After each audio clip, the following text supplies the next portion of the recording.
Stoïcisme, survivre et refaire sa vie après une relation toxique avec un pervers narcissique. Une épreuve révélatrice de résilience. Une relation avec un pervers narcissique peut laisser des cicatrices profondes, marquées par la confusion mentale, la culpabilisation et une violence psychologique insidieuse. Pourtant, au cœur de cette épreuve, il est possible de découvrir une force intérieure insoupçonnée. Comme le roseau de la fable, qui plie sous la tempête mais se redresse, les victimes peuvent se révéler à elles-mêmes, adoptant une attitude de résilience et de dépassement de soi.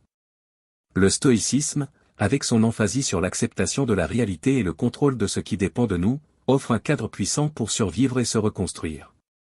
Cet article explore comment, face à l'épreuve, adopter une approche stratégique, rusée et pragmatique, tout en s'appuyant sur des principes stoïciens pour retrouver son équilibre. Accepter la réalité, le premier pas stoïcien. Le stoïcisme enseigne que la souffrance naît souvent de notre résistance à la réalité. Dans une relation avec un pervers narcissique, cette réalité est difficile à accepter, l'autre est incapable de reconnaître ses torts, manipule pour maintenir son emprise et nie les faits, même face à des preuves. La victime, confrontée à cette distorsion, peut sombrer dans le doute, se demandant « Est-ce moi qui suis fou ?»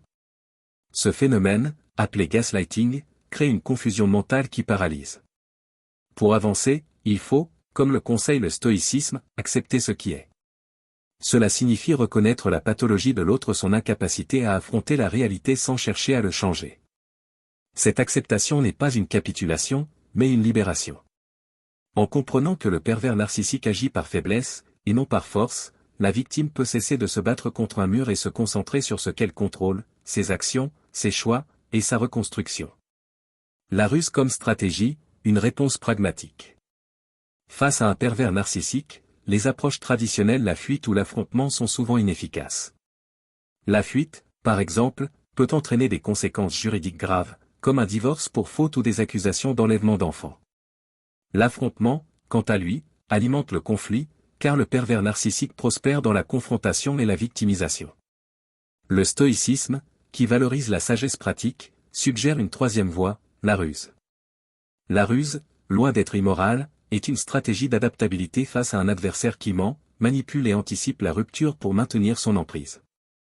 Cela peut inclure organiser son départ avec un avocat spécialisé, recueillir des preuves de harcèlement ou de violence psychologique, ou anticiper les tactiques de l'autre, comme la dissimulation de revenus ou la manipulation des enfants. Adopter cette stratégie nécessite un changement de mindset, accepter que la vérité absolue n'est pas toujours le but, mais plutôt la vérité prouvée, comme le souligne le droit. La psychothérapie, un outil pour déconstruire et se reconstruire. Le stoïcisme insiste sur la connaissance de soi comme fondation de la vertu. Dans le contexte d'une relation toxique, la psychothérapie joue un rôle clé pour déconstruire les croyances limitantes héritées de l'enfance ou imposées par le pervers narcissique. Ces croyances, comme l'idée qu'on doit sauver le couple à tout prix, peuvent entraver la rupture.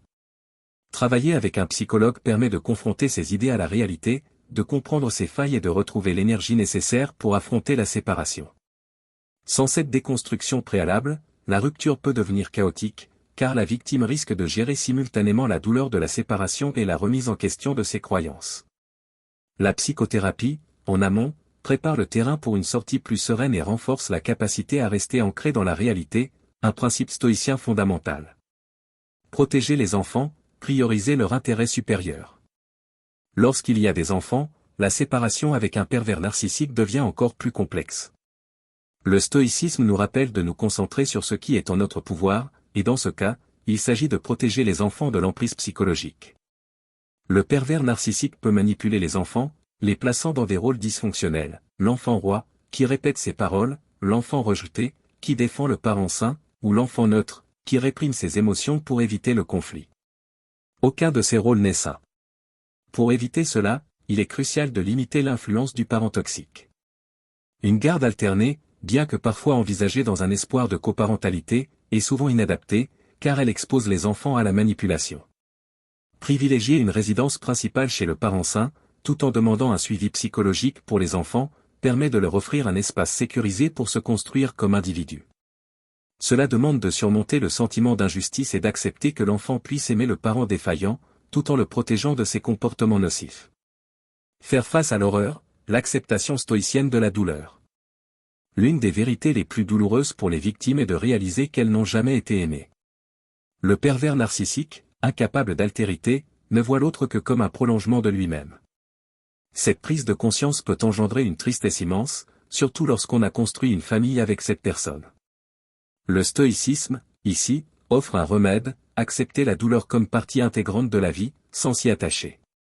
Comme le dit Marc Aurèle, tu as le pouvoir de te dépouiller de beaucoup de choses qui te troublent, car elles résident uniquement dans ton imagination.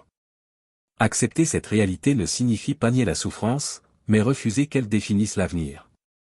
Avec le soutien d'un psychologue et d'un avocat formé aux violences conjugales, la victime peut transformer cette douleur en moteur de reconstruction.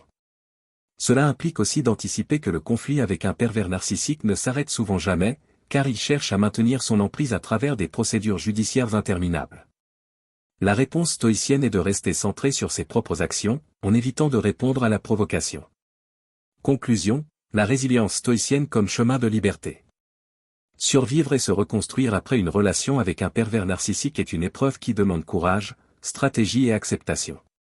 Le stoïcisme, avec son invitation à distinguer ce qui dépend de nous de ce qui n'en dépend pas, offre un guide précieux. En adoptant la ruse comme stratégie, en s'appuyant sur la psychothérapie pour se connaître, et en protégeant les enfants de l'emprise toxique, les victimes peuvent non seulement survivre, mais se redresser, comme le roseau, plus fortes et plus conscientes de leurs valeurs. Ce chemin, bien que difficile, mène à une liberté retrouvée, ancrée dans la réalité et la maîtrise de soi.